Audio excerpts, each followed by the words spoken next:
Hey everybody, what's up? Welcome back to AotP. All right, so quite a bit of catch up. I have been farming experience all weekend, pretty much. So we got our Kale 5-starred. We've got a few champs to 40. We've got the other ones in the works. We got a lot of these guys down here to 30. Doing a lot of leveling up, a lot of food leveling up. We're destroying our bracket in the tournament. At least last time I saw, someone might be catching up, but we literally did nothing on this account except level up food all weekend. So, and we're probably going to continue to do that. I want to get a few more of those 3-stars, 4-starred, and start getting some teams together. I'm pretty content for a while with Kale at 5-star. I think I'm going to be able to do plenty with him at 5-star, and I'm not in a huge hurry to get anyone else 5-starred at the moment. So I want to get a few 4-star teams set up, and then we'll go from there. I figured what we would do in this episode is take a look at our gear a little bit. We don't have a ton of gear, but just kind of take a look around. I may end up gearing a few champs. Like, I know I'm going to want to put Graybeard to use. I'm so excited to use this guy. I think he's really cool. I'm excited to get Templar to use. I need to revisit Shield Guard's gear. I want him to get more useful. So I think we're probably going to take a look at gear, and then maybe we'll see what we can do if we can push a little bit further in the campaign. Actually, why don't we start? Why don't we start with that? Why don't we start with pushing a little bit further in the campaign? I started to try to do it, and then I was like, nope, can't. Anything that's progression, I have to be recording to do. So this is the squad we've been running with. I haven't geared up my shaman yet, so when they fail, which inevitably eventually they will if it's not this run, we'll go back and put some gear on the epics and see if that changes anything for us. Hopefully I don't have a ton of sleep in my eyes. Kind of doing this first thing in the morning. Wanted to go ahead and get this video up. Got a busy day. But I'm still annoyed that the block revive can be resisted. I'm not a fan of that mechanic. It's hard enough to set it up to land. You know what I mean? It's got to be pretty. It has to be kind of a little perfect storm of events for him to land the kill shot with the block revive. I don't think I'm digging the fact that it can be resisted. It's not really a debuff. You know what I mean?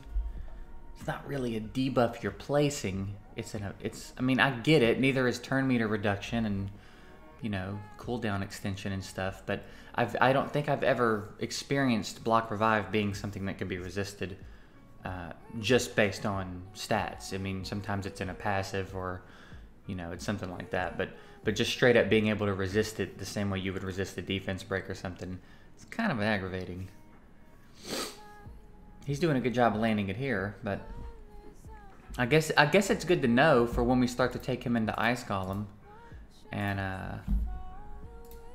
you know, I would love for him to be able to be viable for a long time in Ice Golem. I don't know if that's reasonable, but we're going to use him for a little bit for sure.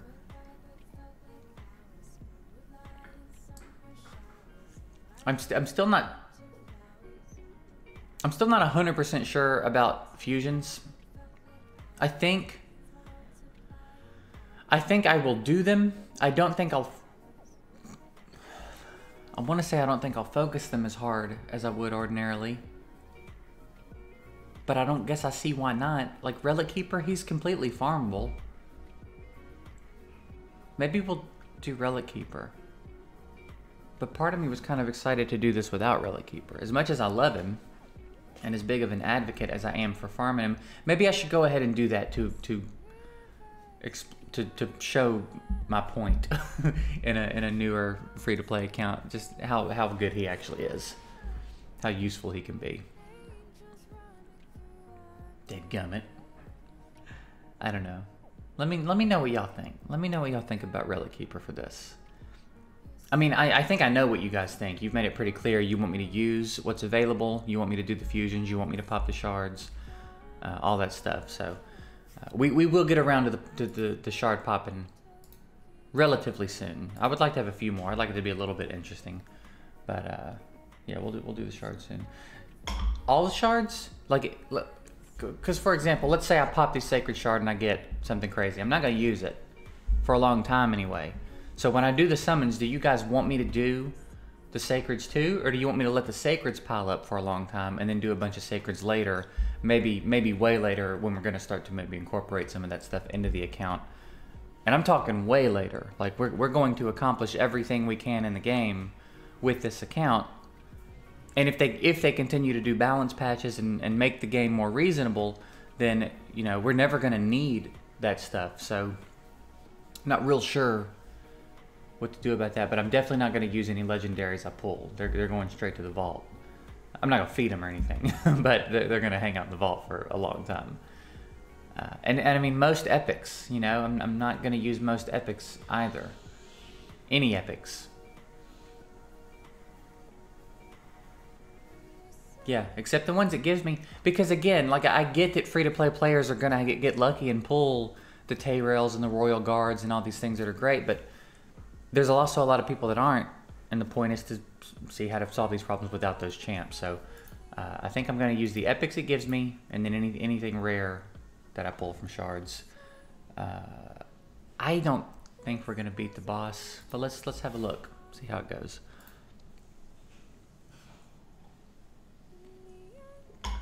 So yeah, we'll definitely pop blue shards, and we'll use what we get from blue shards. You know, if we get the apothecary and some of the other useful rares, 100%, we'll put them in the mix, you know.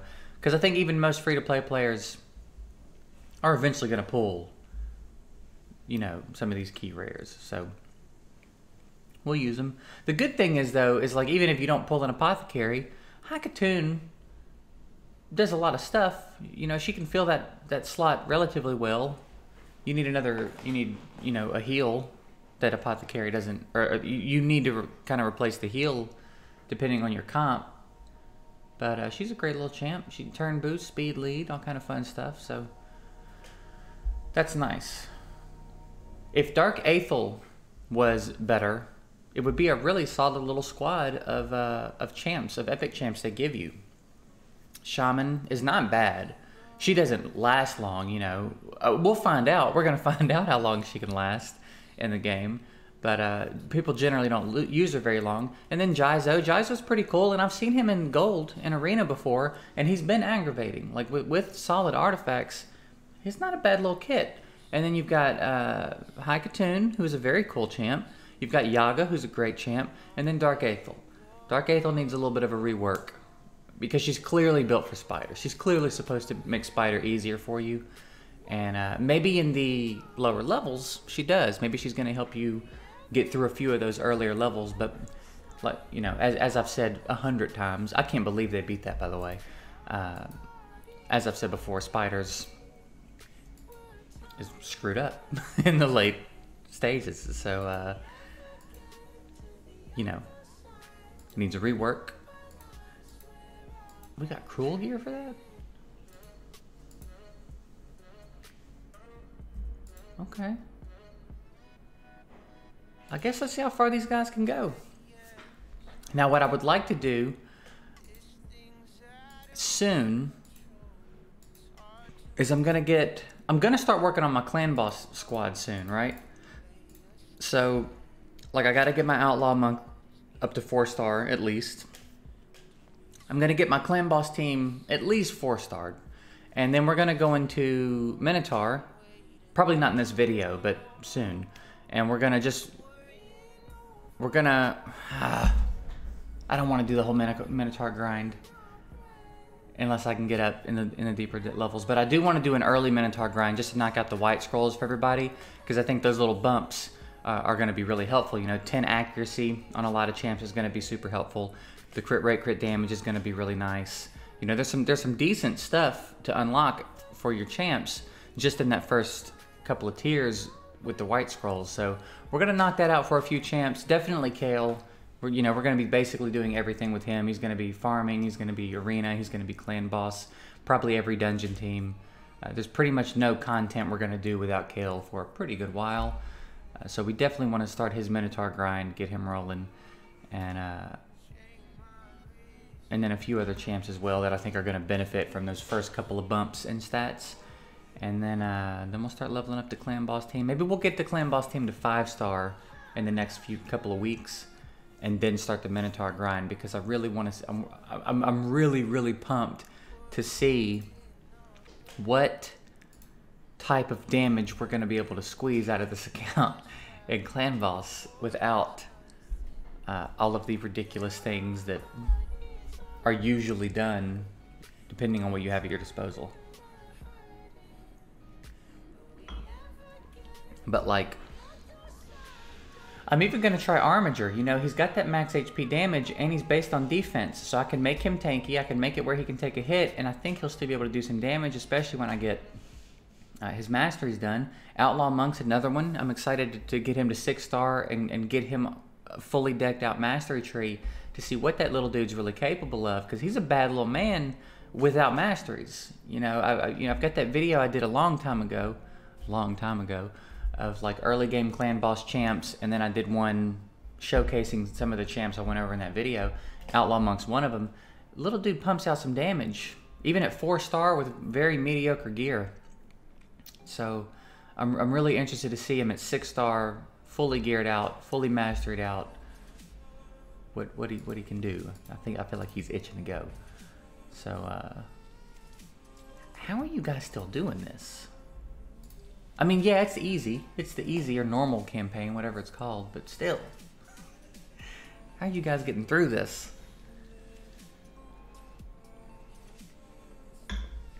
5-star and kill made that big of a difference, I guess. I think whether we beat this or not, we're gonna go take a look at our gear. Need to start knocking out the gear. We'll throw something on. We'll look at our epics. We'll look at Katoon, Jizo, Shaman. Maybe revisit what Kale has on. I know Kale needs some stuff replaced. I think he's got flat attack gloves on.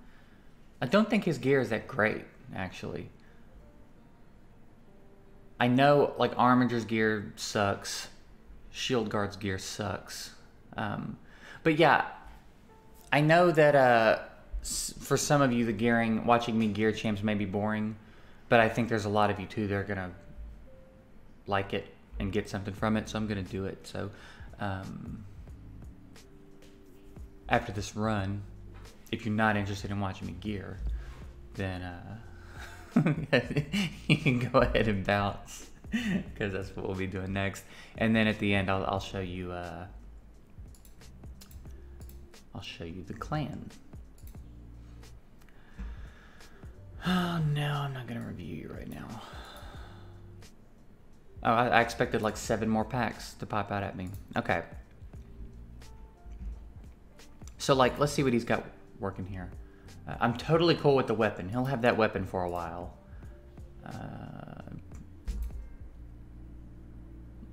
Look at us with a 17 crit rate shield already. All right, flat attack. Man, the subs though, dead gum, dude.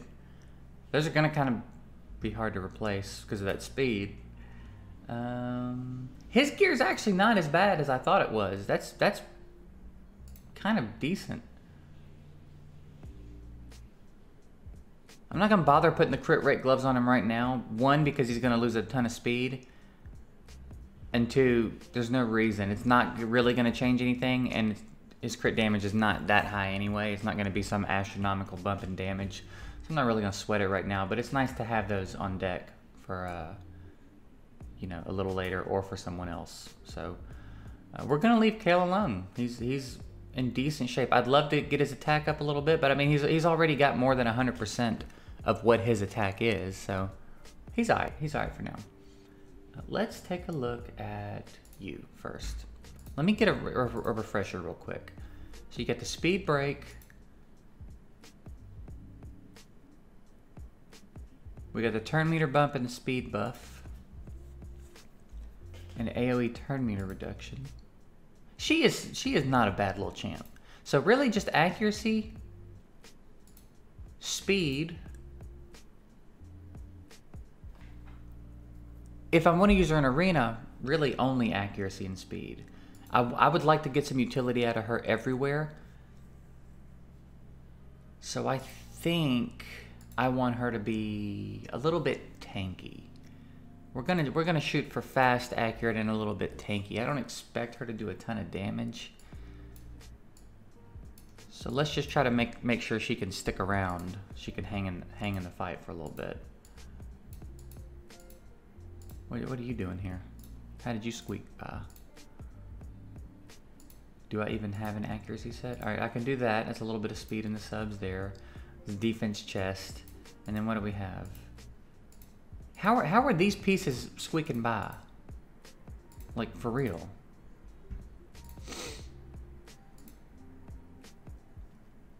Not a bad little 3-star. So we got 7 speed on the helmet there. This is gonna be tough. I think she's gonna get that helmet. I think that's a given. And then I guess we'll give her the shield. Now, as far as getting an accuracy set on her, that's gonna be a problem. I think the only speed boots I really have are lifesteal. I've got quite a few lifesteal boots because the stage I was farming was this, you know, the lifesteal stage 6. So I'm good on speed boots. When it's time to start putting lifesteal on some folks, we're gonna be fine. The problem is the meantime, speed boots for other stuff. If I guess I'm gonna have to put lifesteal boots on her. She's got to have speed boots. She's got to. So she's gonna get a little bit of a broken set for now. So these I gotta save for someone that's gonna do damage. That's gonna be a good pair for damage dealers. Which means I'm gonna need to farm a little bit more speed gear to finish her up. But I would like to get like 2 more pieces of speed gear and then another broken, something with a good speed stat in the sub. So we'll come back to her. Let me get a refresher on this guy real quick. 2-hitter, he buffs himself, counter attack, scales off defense when he does damage, I think, yeah. So he shield buffs himself, counter attack buff on an ally. Grants an extra turn when he's ascended. And he provokes and continuous heals himself. He's really not bad either, man. So shield counter attack, provoke, and continuous heal. So probably a little bit fast. I don't think it matters if he's super fast, but we would like him to be accurate, and we definitely want him to be defense. And I would like to try like a crit rate setup on this guy. So let's see what kind of stuff we have at our disposal for this. The defense boots would be nice. Okay, he's probably gonna get that shield, and let's give him that weapon. What do we have here? We have defense armor and a helmet with speed. Let's do that. And then for the boots and gloves, I'm probably gonna want an accuracy set. So what I'm gonna have to do is suck it up eventually and farm some accuracy gear. Maybe we'll check out what we can do in the dungeons in the next video. Start farming a few of them early levels of the dungeons. But we'll leave that on him for now. That's a decent start for him. And then Shaman, I think what she strips on the first skill, she crit rate buffs all allies, and she revives with a shield. Okay. Fast and tanky. Now I don't have it for her right now. I just don't. She has to have speed boots for what I want to do with her. So Shaman's on hold, and I think a lot of guys are on hold. I think I'm gonna need gear. So what we're gonna do in the next episode is head into the dungeons. Okay. We're gonna see how far we can get in like Ice Golem and Dragon, and then off camera I will farm those stages. But that's what we'll work on for next episode, because we can't do quite as much reworking as I'd hoped because I don't have as much gear as I thought I did at my disposal. So next episode, we will focus on pushing a little bit deeper into the dungeons. Again, I'm not going to progress without you guys. So I'm going to let you see how far I can get, what team I'm using, and then off camera, the grind begins again. So I think, oh, the clan. So that's going to wrap it up for this episode. If anybody wants to join the clan, we have a couple of slots left. So, you know, it's going to be basically first come, first serve. And this is it. Slumdog 100 Airs is the clan. F2WN is the clan tag. There it is. Anybody that would like to apply, for all my people that hang out to the end of the video, it is much appreciated. And, you know, don't, as Stu said in his video, don't bother leaving your clan to join this one. You know, if you've got an alternate account that you're active on, or you're a new player, you know, there's no power requirement or anything like that. But don't leave your top level clan or anything to come join ours. That's not, you know, it's not that crucial.